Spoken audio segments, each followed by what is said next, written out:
focused on challenging cases, complex.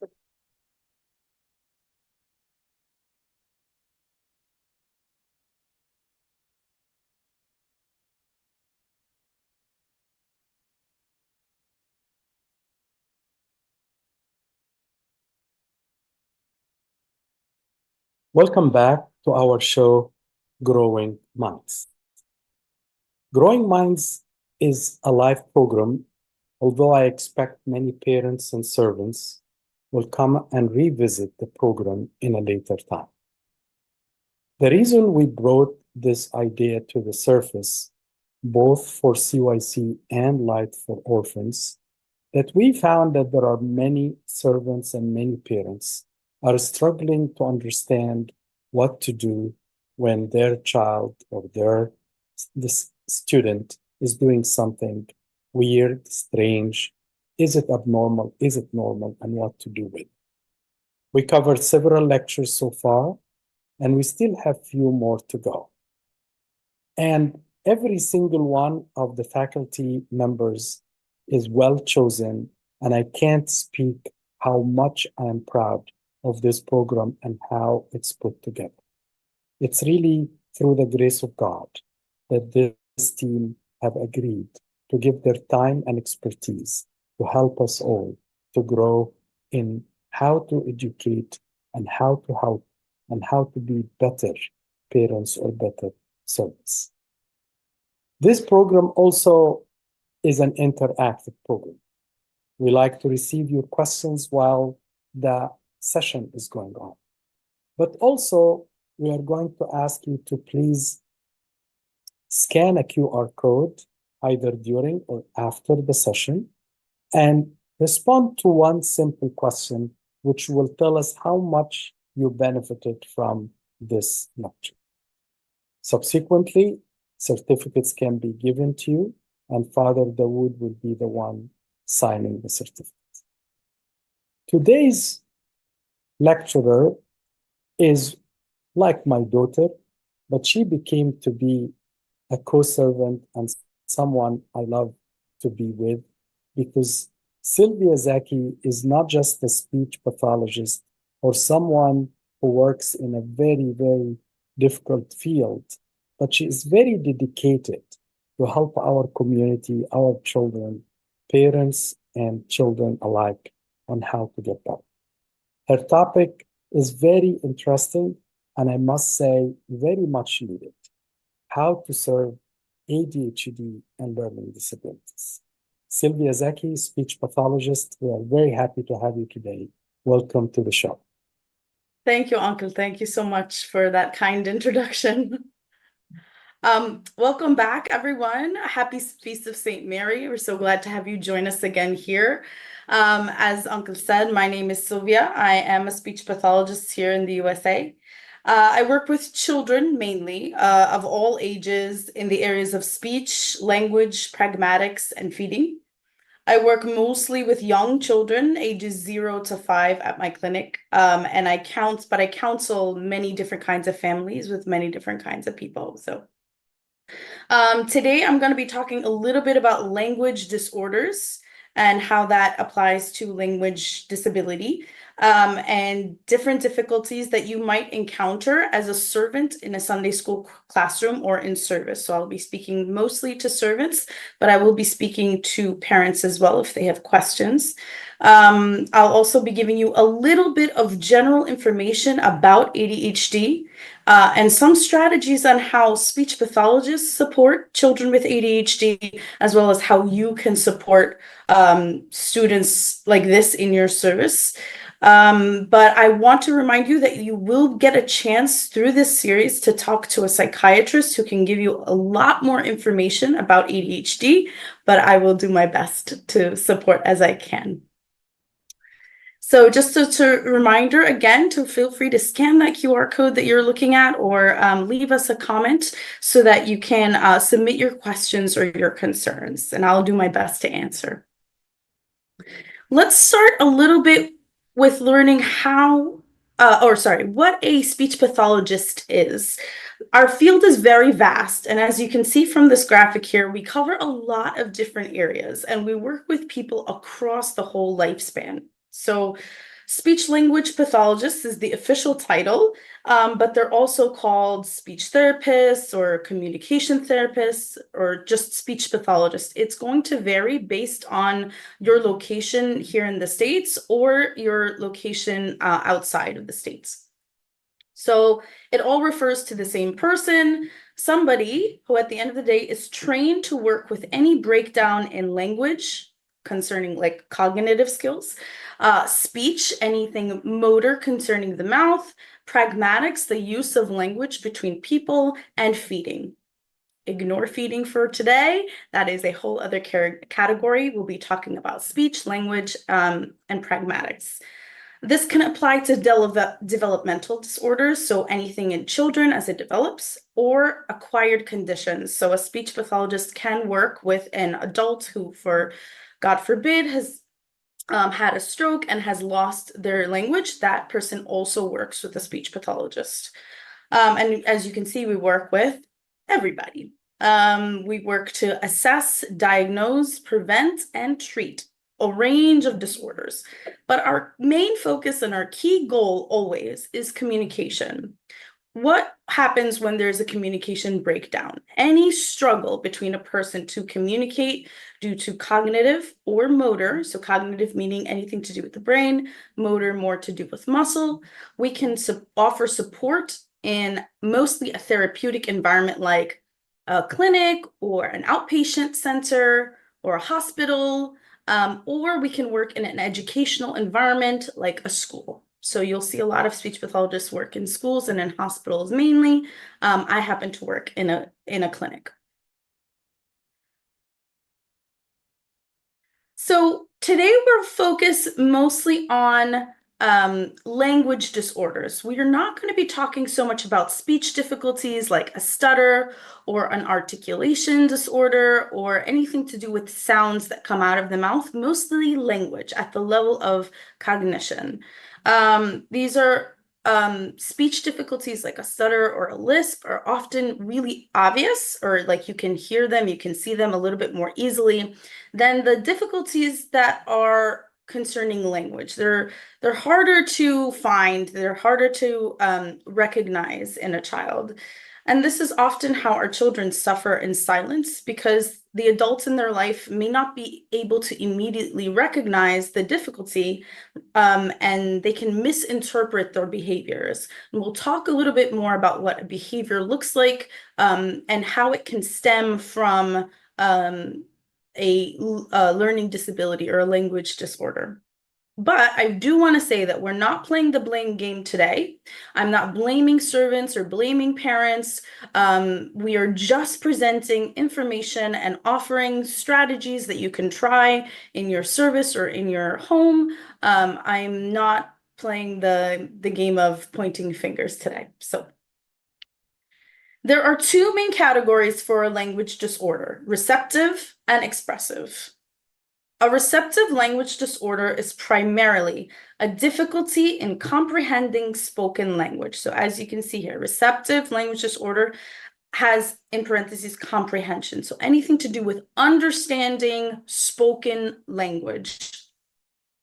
It is a challenge for a child with a receptive language disorder or a comprehension difficulty to learn new information presented with just spoken word. So some people have this special talent where they can be given instructions on how to do something and immediately they can do it, they understand, they got it. Some people need a little bit more help, and sometimes our children need even more support, and we'll talk about what that looks like. This difficulty also with comprehension can apply to reading, and that becomes a reading disorder where the child has trouble understanding written language. So they struggle to comprehend the information that they read. So they read a few sentences and they still have not understood it. A difficulty with comprehension, so receptive, doesn't mean that necessarily that they also have a difficulty with reading or vice versa. You can have a difficulty with reading and no difficulty with spoken, or you can have a difficulty with both or you can have a difficulty with spoken and not reading. They are separate and they present separately. So what does it really look like when someone has a receptive language difficulty? Well, you'll see that the child might avoid a task given an instruction. They might avoid doing it to try to waste your time or try to distract you or try to do something else. They can avoid answering your questions directly simply because they didn't understand it. It might have been too complex. They might try to talk about something else, bring up a different topic. They might try to run away. You'll notice also they might not follow directions if it's too complex of a direction in terms of language. They might do something else, run away, do only part of the direction, not the whole thing. Whatever they were able to comprehend and remember, they will do. Otherwise, they might not. They'll also be shy or avoidant of their friends because it'll put a lot of pressure on them to be able to have a conversation back and forth without you being able to understand what the other person is saying. So with experience, that child might pull back from friends or pull back from teachers or pull back in activities simply because they have a difficulty understanding the language that's spoken to them immediately.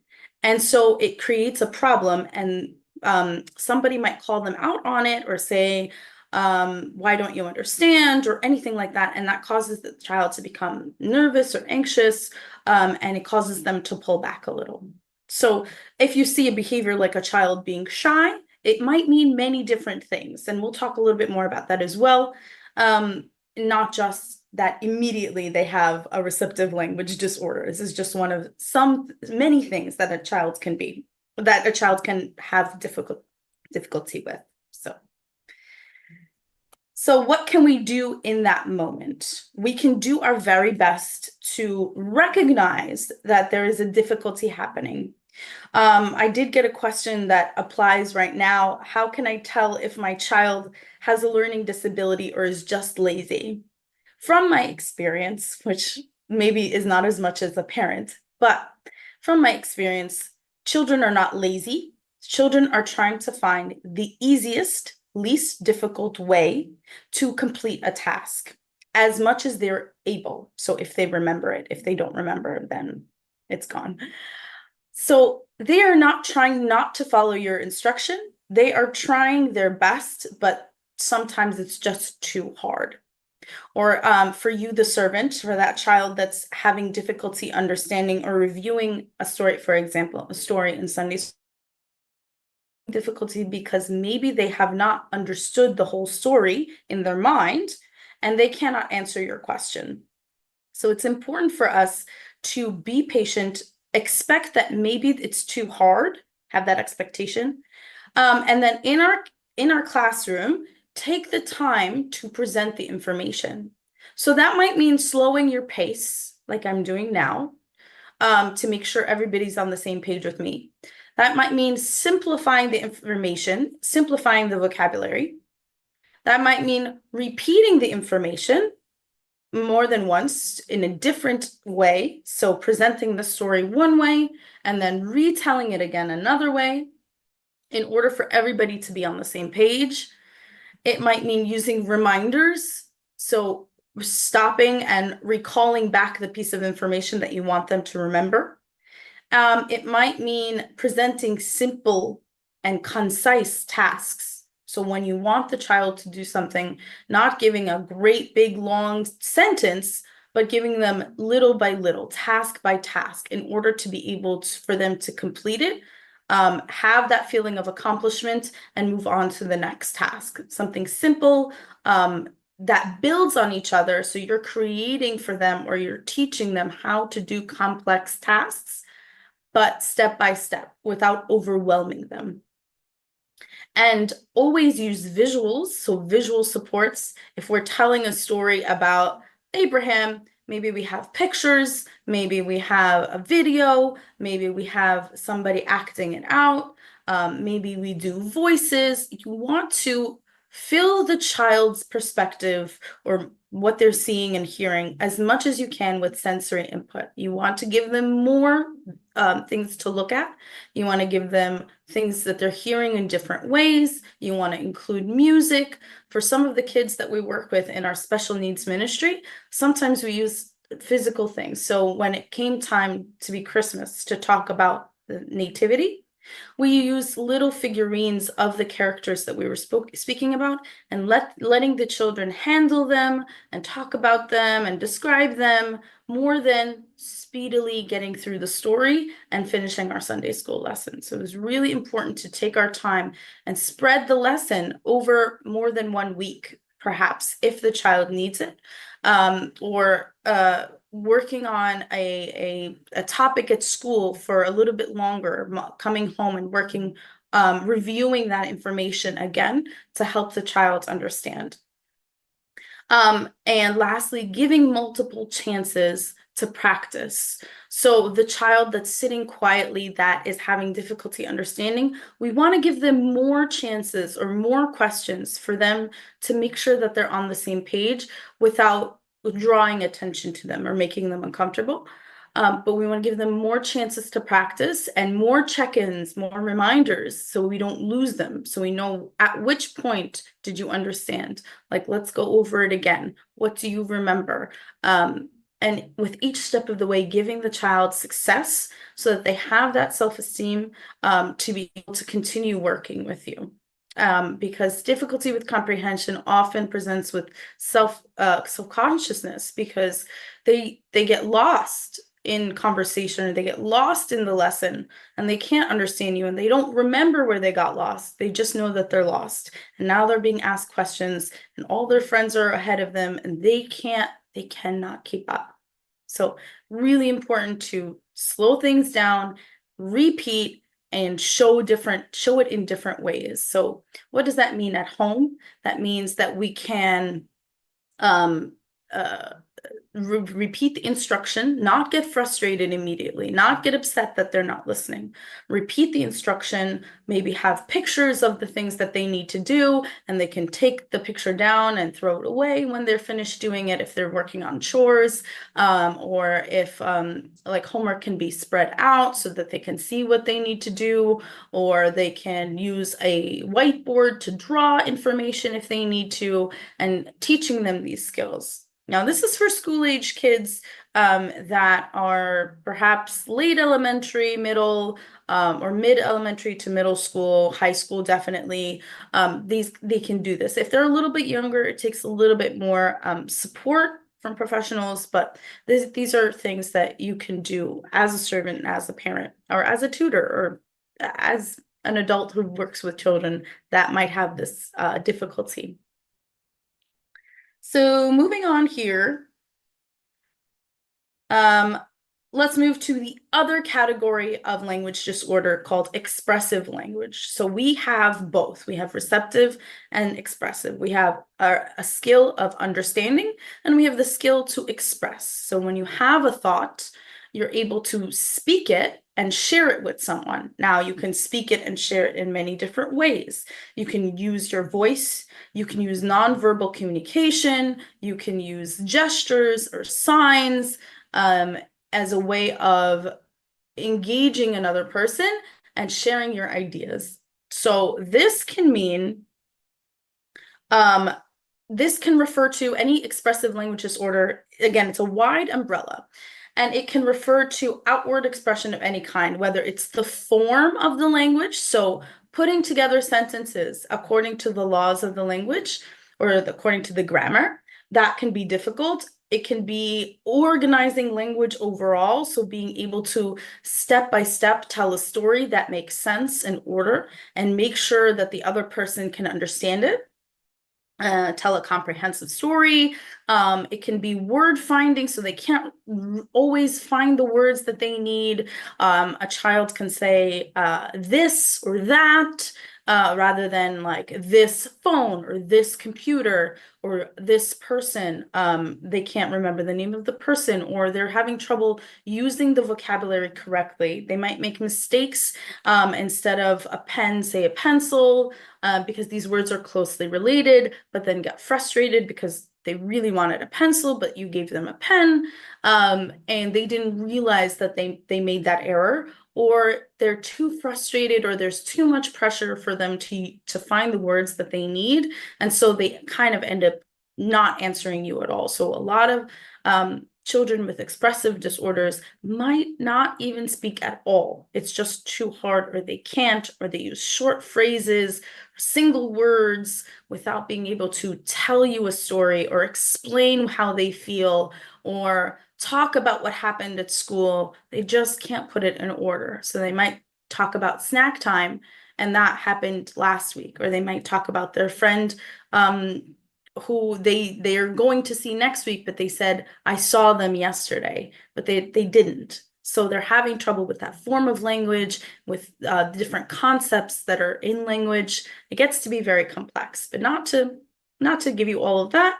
It just means that they are not able to express themselves in a way that is accurate to how they might think. So I want you, and this also might apply to writing, so you can be able to speak, but when it comes to writing, you just have so much difficulty putting together words or putting together a narrative in an organized way that people are able to understand, and it's cohesive and beautiful. So there's also a writing difficulty there. And writing can also be the form, like the letters are too hard, or they can't always write them correctly. That also is something that applies to a writing difficulty. So as with receptive and reading being separate or different, or distinct rather, expressive and writing are also distinct. So having a difficulty with spoken does not mean having a difficulty with writing, and vice versa. But also, having an expressive disorder, so that difficulty with speaking or expressing out loud, doesn't necessarily mean that you have a receptive disorder. So you can be comprehending well, but have trouble explaining or expressing. So we can liken it to when you're learning a new language. Say I learned French. I am going to start to understand French quicker than I'm able to immediately speak French. That might have happened to a lot of us coming to the States, where we can understand a lot of the English around us. We just don't have the words that come quickly enough to be able to express or answer a question, or have the timing to be able to use the words correctly in the moment. So receptive and expressive oftentimes present together, but they do not necessarily need to be together. So maybe you can speak, but you don't always understand what's being given to you. Maybe you understand, but don't know how to speak. And maybe there's a little bit of both. A lot of the times there's a little bit of both, because the question, you'll see as we go on, that they present very similarly in children.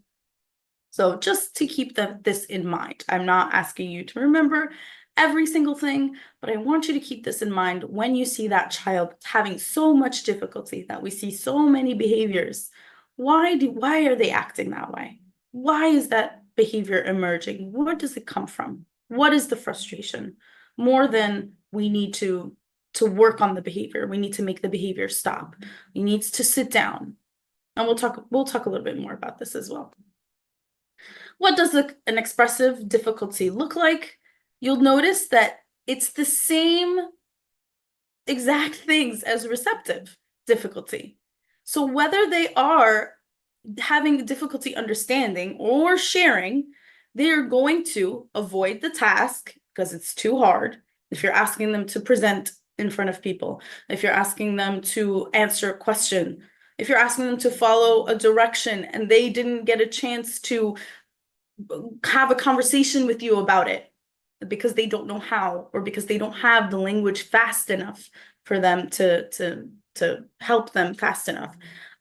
They might become shy and avoidant and anxious around friends or big groups or people they're not always trusting because the language isn't coming fast enough, or the language is not presented well enough. And so people are reacting negatively to me, and I don't know, I'm trying to share something good, but it's not coming out. So whether that child has the awareness that my language is not expressing what I mean it to, or if that child just doesn't know, but the friends are not like they're not having a good time together. They're not on the same wavelength because one person is just in a different language space. And so that person, that child, can become very defensive and very upset and avoidant. And this is where we start to see like behaviors come up, or pushback, or not wanting to talk with you, or not wanting to do homework, or not wanting to go to school. So all these things can be factors, and we can't quite figure out which one it is until we do some testing or some conversation like at that child's level. So what can we do? You'll see, again, they're very similar things. The first is to be patient. The language is not coming, the child cannot access the language quickly enough. He's going to need more time. We live in a very fast-paced world, but that world does not stop for people that cannot manage like language. And the child will suffer, the child will be very upset. There's going to be a lot of pressure on them to perform in a way that they simply cannot. They don't have the skill for, and nobody is supporting them to be able to build the skill. So you as a servant, or as a parent, or as an adult of any kind, you're going to take your time listening and interpreting. So asking simple questions so that they can give you simple answers. Listening to them and trying to figure out where everything fits together, and giving them the time to do so without interrupting them, without making them feel bad. You want to repeat what you understand, so to see does it match what they meant.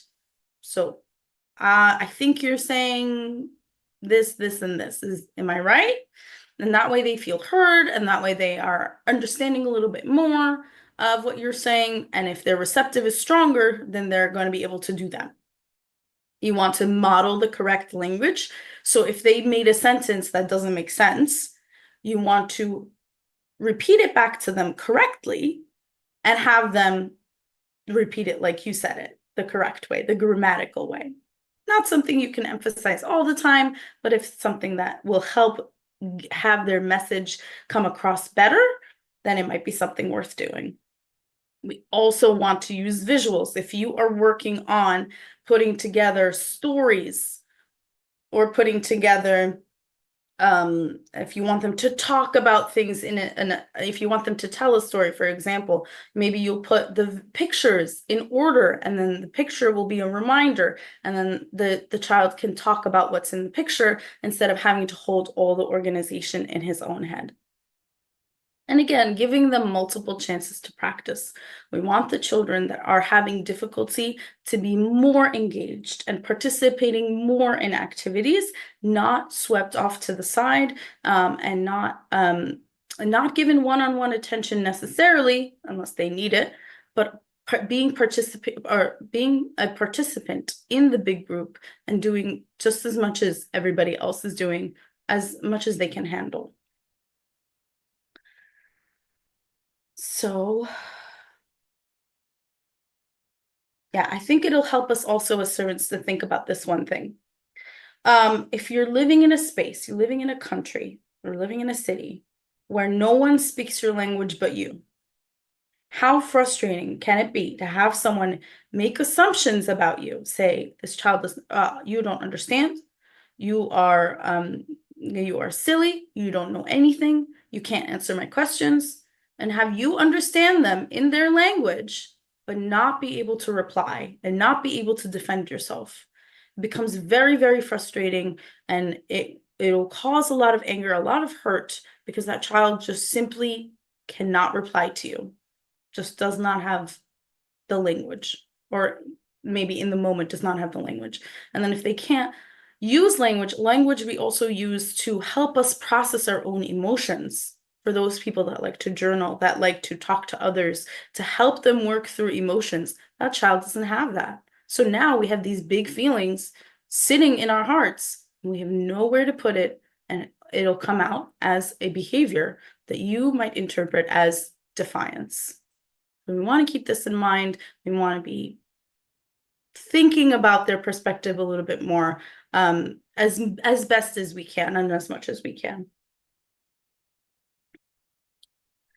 We'll shift a little bit to talk about processing. There's many different kinds of processing. I'm only going to address these three very briefly, because I think it helps us to gain a little bit more understanding about these children.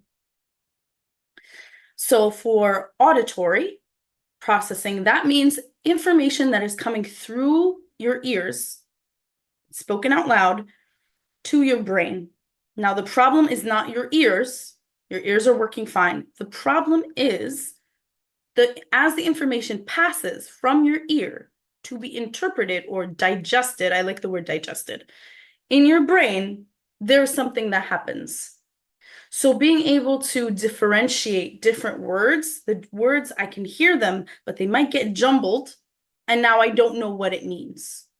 That doesn't necessarily mean I have a difficulty comprehending. That means I have a difficulty processing the auditory information. So sometimes this presents, I have a little bit of difficulty with this, and it makes it so that I have to watch TV with the subtitles in the same language, because if there's any competing source of noise, I can hear the TV, I don't need it louder, but I just can't understand the words that are being said. And so my support that I use to support myself is putting those subtitles on. So maybe that child with auditory processing isn't ignoring your question or your instructions. That child is simply not quite hearing all of it.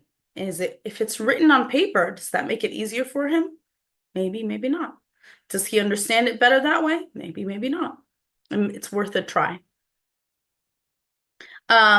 There's the visual processing. Now, this is not an area of speech pathology. This is an area more of occupational therapy. However, this is something to keep in mind, that with the visual processing is also something for us to consider, because your vision is nothing to do with just your eyes. Your eyes are gaining information and your brain is digesting it. And so now if that information gets jarbled, now there's also something wrong, because he might not be able to see everything that you're showing him, or understand what he's seeing, because of a processing difficulty. And not because the picture is not good enough, but because there's something there. And so that is something that an occupational therapist would need to work on, something a little bit different. And then there's language processing. So for that child that works really well with like music tasks or physical tasks or any other kind of task, but when it comes to anything that has to do with language, they struggle, they break down. This can be a language processing difficulty. And so some things are easy for us and some things are really hard for us. And it's not important that we keep all this and know all the terms. It's more important for us to consider that there might be something else going on, that I as a servant or I as a parent might have to change about the way that I treat the child, or change about the way that I present him or her with information, and make things a little bit easier on them. Let's just take a small moment to answer some questions I'm getting here, because they're really good. So the first being, how do I get a referral to a speech pathologist, and what do I expect from a speech specialist? That's an excellent question. Thank you. So a referral to speech pathologist will depend on where you live. I can only speak for the United States. In the US, there are several programs that cover services for depending on the age of the child. So if you're 0 to 5, in New York, it's called early intervention. It might differ state to state, but it only does, 0 to 3 early intervention. It'll cover the expenses of a speech therapist service, either to come to your home or to go to a clinic or somewhere else or a daycare. And you apply for that through their website. They have a website, and you can go or you can search it online, and you can get a referral, and they will do the evaluation and set you up with services, and you'll have somebody to keep up with all the information. For children 3 and 4, ages 3 and 4, they will be covered under something called CPSE, the Committee for Preschool Special Education. It's the same thing, but it works for those ages. It covers those ages. And for 5 and up, it'll be called Committee for Special Education. And that'll usually be through the schools, but it can be private as well. And they will cover the services for you at no cost to you, and at no cost to your insurance. You can also go through your pediatrician and get a referral for a speech therapy. And that also refers to any of the other services that you might need. Again, it varies state to state. So another question, how does occupational therapy, speech pathology, and psychiatry work together or differently? Great question. Psychiatry or even neurology work on things to do with mental health and any disorders of the brain. Speech pathology focuses just on language, how to use it, and communication. So can a person with mental health trouble, like, for example, anxiety or depression, also have something to do with like a language disorder? Yes. The speech pathologist will be on the clinical team, will only work toward addressing the language disorder. The psychiatrist or neurologist or developmental psychologist, however, will work towards working on the mental health difficulty. So those things are not exclusive to each other, but each professional will address the things that they are trained in. An occupational therapist might be able to straddle both spheres, because an occupational therapist works on many, many different things, from fine motor skills to sensory processing systems, to hygiene, mental health, activities of daily living. Their field is also very, very big. And I would recommend finding an occupational therapist. You can usually find one through a speech therapist or a pediatrician, and asking more specific questions. So, yes,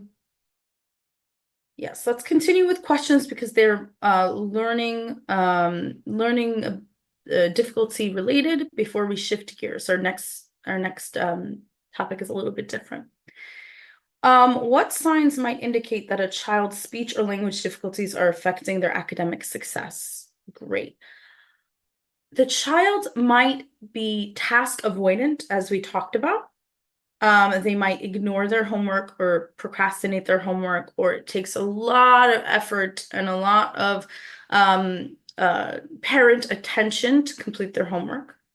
Their homework might be subpar if they're having trouble. If homework is only presented just like reading, a lot of reading or a lot of writing, their grades, you'll see them slowly they'll go down, or things like they might be able to master, a 4th grade level, but once we get to 5th grade, everything's just a little bit harder and they're not able to keep up. Their participation in class will also be evidence of difficulty like this. They might not be the ones to raise their hands, and they might be the ones that maybe just write down anything they can remember. And you kind of have to see, as a teacher, does the answer makes sense with the question. So it really has to do with just like interacting with the child and seeing the evidence of their homework, and seeing how they get along with other children. All might be indicators that they're having difficulty. So how can parents and teachers collaborate with a speech pathologist to support a child's academic growth? Being there, you need to understand what the speech pathologist or the teacher is working on, and take from the speech pathologist especially how to support or scaffold when the child is having difficulty. So when we meet a wall where the skill is just not there, how do we get through this wall? Do we need to build a ladder? Do we need to go around? What do we need to do? So a speech pathologist will be able to offer visual, like different visuals, like a graphic organizer, or be able to give them a sheet to on top of their homework. So answering simple questions about the big reading in order to be able to answer the more complex questions. A speech pathologist would also be able to do practice. So for example, if a child is having difficulty with making inferences, we would take that skill and we would practice it over and over and over until we are able to apply it, so that the parents and the teachers will help to apply the skills that are broken down, and the therapist will be able to focus just on the skill. Social communication skills relate to how do social communication skills relate to academic success, particularly in group work or classroom participation? These are the crux of I don't want to say the crux of academic success, but they're very integral to academic success, because your communication with the people around you is almost why we put children in schools to begin with, where we are all together in a classroom learning together, because the sharing of ideas is what helps us grow. It's why philosophers gather in big groups. It's why we emphasize community in our church. Part of the reason why we emphasize community in our church, because we're made to communicate together, and that social piece is super important. It helps us process our own lives and learn new things about ourselves and about each other, and about dynamics between people. All of these things help us together, so it's really important for a child to do so. And so the use of language, not just for academia, but being able to share something with someone, that innate feeling of or need to share an idea and have it be understood, and be together with someone who's on the same page as you, who speaks the same language as you, both literally and figuratively, and be able to share in that experience. That is what we do. That is what we are made for. And so if there's anything hindering that tends to break down.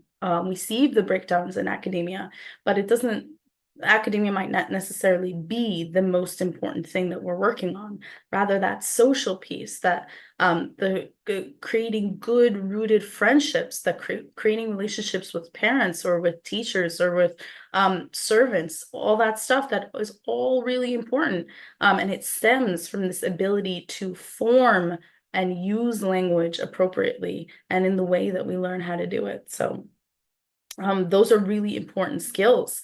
So maybe the parents don't need to just focus on how to get better grades, or, us as a community, we don't need to focus on just how to get better grades, but how to create these lasting, important, deep relationships with friends, and with mentors and with teachers. Shifting gears a little bit, we will talk very briefly about ADHD, which is not a language disorder.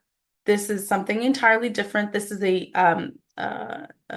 neurological field. It's a neurological disorder.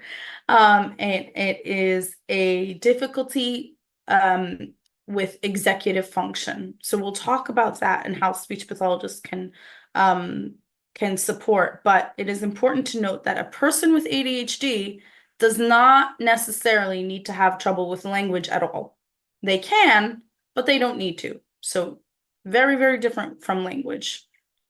But we do see the effects of ADHD on language, and I'll explain. It is typically treated by a developmental psychologist or a neurologist. So that is something to ask your pediatrician about. And it is typically treated, or the intervention is a mixture of therapy and medication. So sometimes people do one or the other. I think both is the best course of action.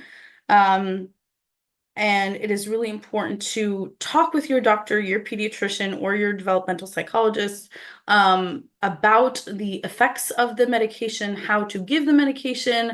And there is going to be, as I said, a psychiatrist coming on with us for this lecture series, and they will be able to answer your questions the best. So there's two different kinds of ADHD. One that is hyperactive, this number 2 here. That is something that we notice the most, right? So the child has trouble paying attention. He can't sit down. He's impulsive. He talks a lot. Maybe he's too loud, or he has difficulty waiting his turn, or he's interrupting the conversation constantly. He is hyperactive, or he has a quick temper, mismanaged emotions. This is typically what we think about when we think about ADHD. Now, this does happen. We do see children like this, and we'll talk a little bit about what we can offer them. But I want to draw attention to the other type of ADHD. It's the inattention without hyperactivity. So that child sitting in the corner that's having trouble paying attention or following directions, or following through with tasks, starting to sound like a language disorder, but it's different because the reason they're having trouble following directions is a little bit of that inattention difficulty, not because they can't understand the language, but because they forgot or they didn't concentrate, so they didn't process all of the information. So the child that's easily distracted or disorganized or careless or slow to process, that's that second type of ADHD. We're so ready to pay attention to the hyperactive child because he or she is everywhere, talking, moving all the time. But we forget that inattentive child. So the behaviors are so obvious that they can be difficult to manage, but we forget the quiet little one in the corner that's lost in their daydream. And we need to be able to support both children with however we can. So as I said, primarily the difficulty is with something called executive function. So I'm going to go through the different executive functions we have here on the screen. I'll explain them simply and applying them to the making of a peanut butter and jelly sandwich. So planning. I want to plan to make the peanut butter and jelly, so I need to be able to have the steps to all the ingredients, all the steps, before organization, planned in an order to be able to create a peanut butter and jelly sandwich. Now there's organization. If I decide to put the jelly before the peanut butter, that's up to me. But if I decide to eat the sandwich before I made the sandwich, that doesn't make any sense. So being able to organize that. I want you to take this simple metaphor and apply it to harder tasks, but let's keep it simple for now. Then there's task initiation. Now I can plan to make a peanut butter jelly sandwich. I have all the steps that I need and the ingredients, but I never start. I made the to-do list, but I never did the to-do list. That task initiation, that's so hard. Task initiation can even apply to answering a question, not just doing something like complex like homework. That's just getting in the door of the Sunday school classroom so you can sit and attend and answer questions and participate. That initiation piece is just too hard to start. Oftentimes our children have difficulty with that. Flexibility. Say there's no more peanut butter. Am I not going to make the sandwich? I have to be able to adapt to the changes in my environment. So can I do something a little bit different? And a child that's used to seeing one Sunday school teacher, can he listen to another Sunday school teacher, or is it too hard? or, he can't manage the flexibility. Attention being the most difficult thing, we have to keep the attention focused or sustained to complete the task of peanut butter and jelly sandwich, because I can take out the bread and then just walk away because I couldn't keep the focus. The self-control, I have to realize I'm no longer focused on the peanut butter and jelly, and I have to bring myself back and make sure I do all of the steps. This might be too hard. I might be impulsive. I might want to pick up my phone. I might want to get a drink. I might get distracted. And then I can't stop myself from giving in to my distractions. Metacognition doesn't quite apply to my little metaphor, but metacognition is thinking about my thoughts. So being able to tell myself maybe that I did this well, or that I'm doing a great job, or I'm actually doing it, I'm almost finished. Being able to think about your own thoughts is metacognition. Working memory is not short-term memory, like remembering for maybe 2 minutes after. It's just that immediate memory. Open the cabinet, find the peanut butter, or realize there's no peanut butter, and close the cabinet, or continue on. But I open the cabinet, I find the peanut butter, close the cabinet, and I can't remember if there's peanut butter. Well, I can't do the work. I need to be able to hold a certain amount of information in my mind, and to be able to complete my task. Time management. We need to be able to finish making the sandwich, not in an hour, but in the 2 minutes. And that applies to, and being able to keep track of time in general applies to many, many of our tasks. As working professionals, we know how to do that, some better than others. For a child with ADHD, this is very, very difficult.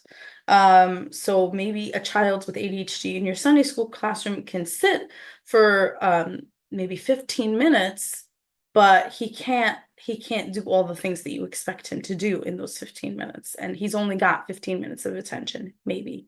These are just examples of things that I see in my practice.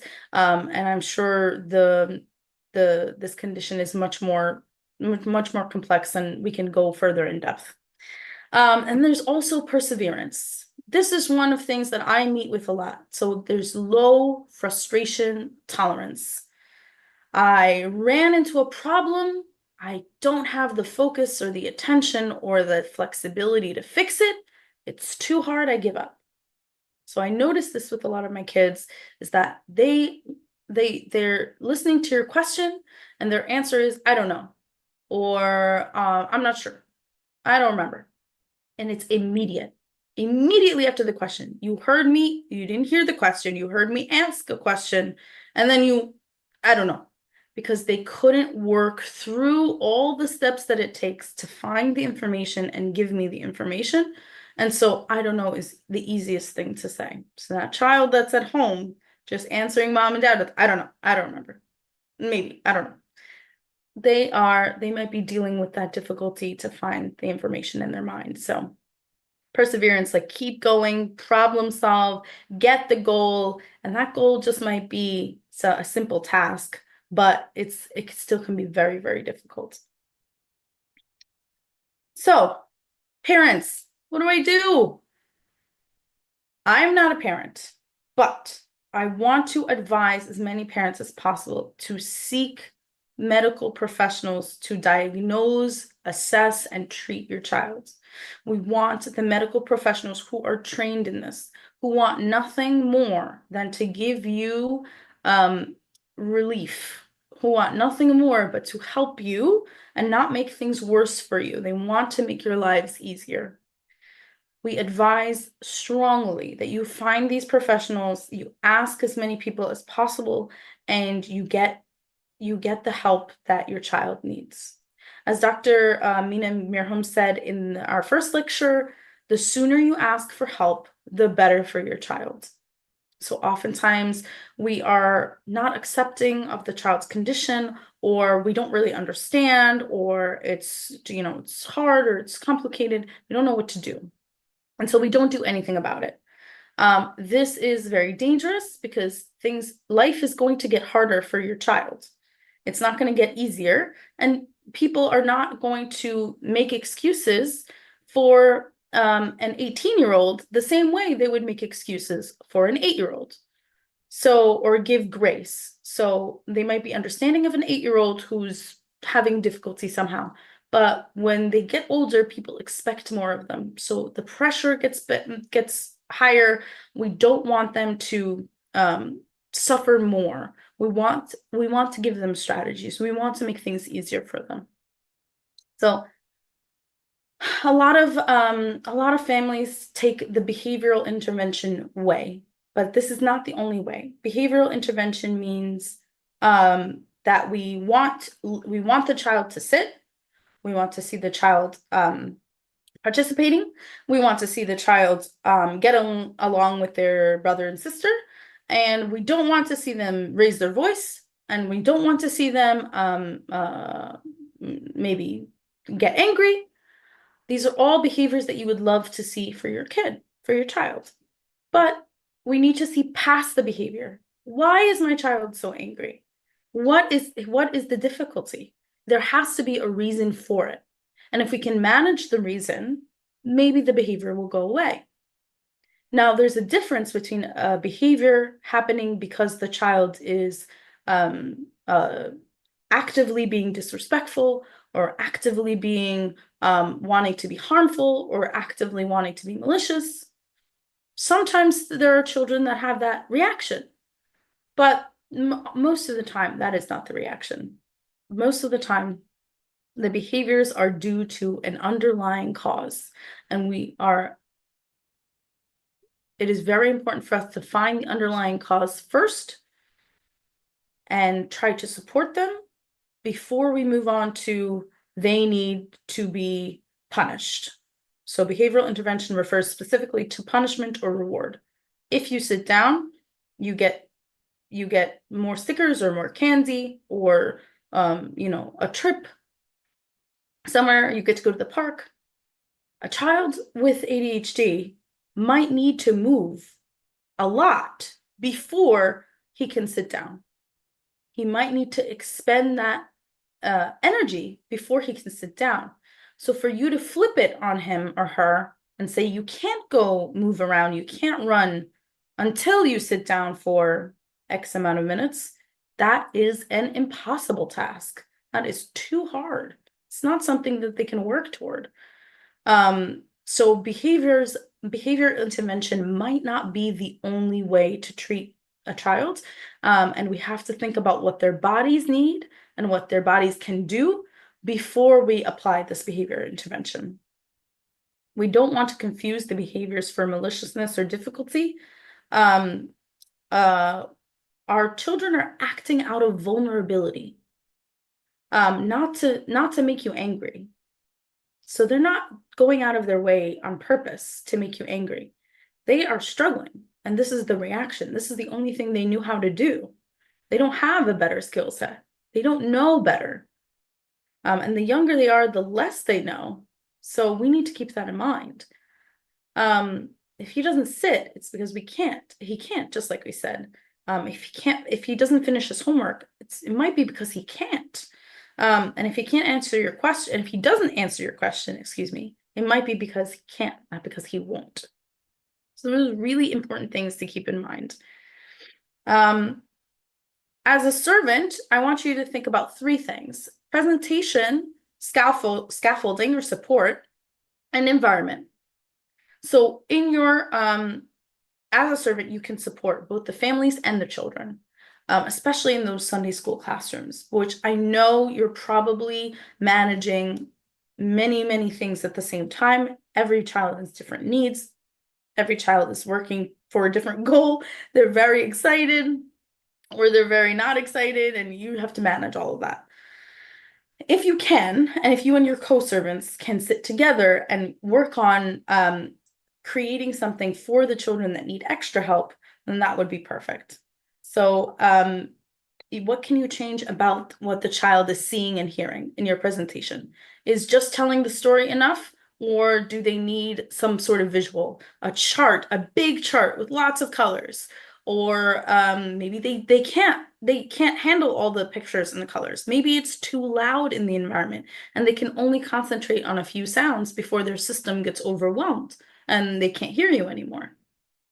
So thinking about those things, how can we make things differently? How can I show them? How can it be different week to week? So if it's the same format, maybe I learned this format and now it's not interesting to me anymore and I can't focus on it.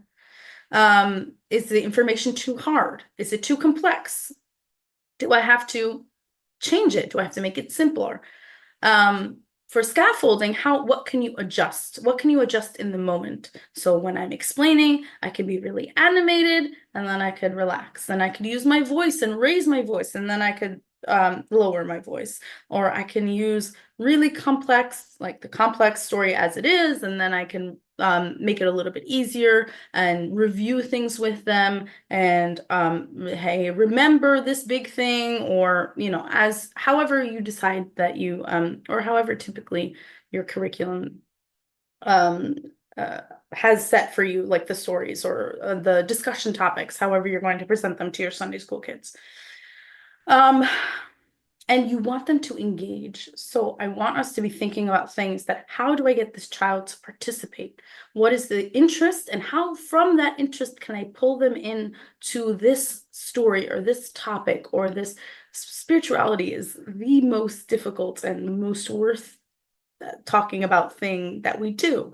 And so we want that participation. We want them to engage and be excited and be interested. So how can you make it important to them? How can you connect it to something that they're interested in or that they care about? Which I'm sure you're doing already, but how can we do it for that child that's just not able to give you 100%? In terms of environment, how do I change the environment to promote learning and participation?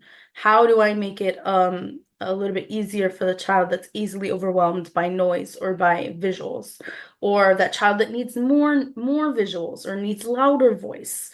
So it's a little bit trial and error, seeing what works the best for your child and working closely with the parents.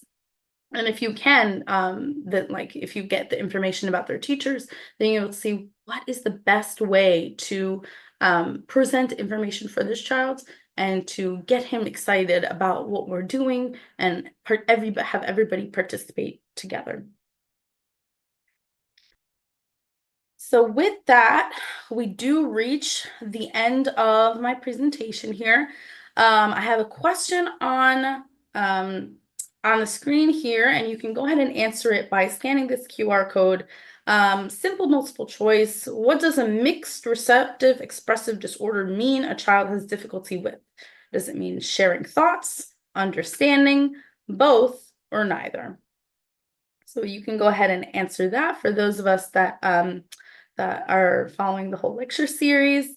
And keep your questions coming so I can answer them as best I can. Just give a minute here. Now I have one here. How can I tell if my child is just too active or hyperactive or ADHD? So working with a professional, they will be able to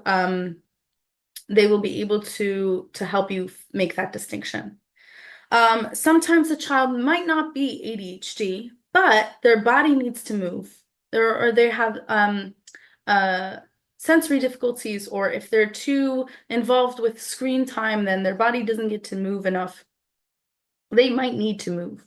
So you might need to add movement into your daily routine, like running, or if you're in a place where the child can do that, or some sort of sports, they might need that in order to be able to focus on the things that are harder for them, by making sure that their body's okay.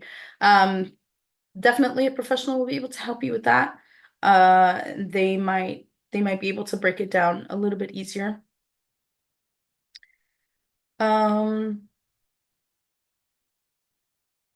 My doctor wants to give my child medications first for ADHD, but my husband and I are very scared. Is there any other option than medications? Definitely speak about this to a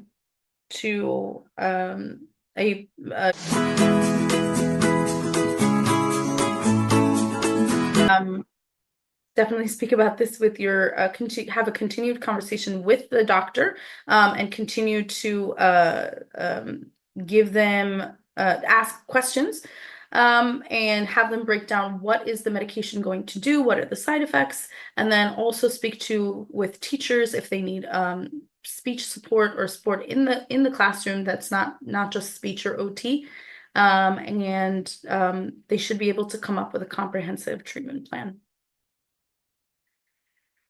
So we hope you'll join us next week as we present Our Kids Need These Words.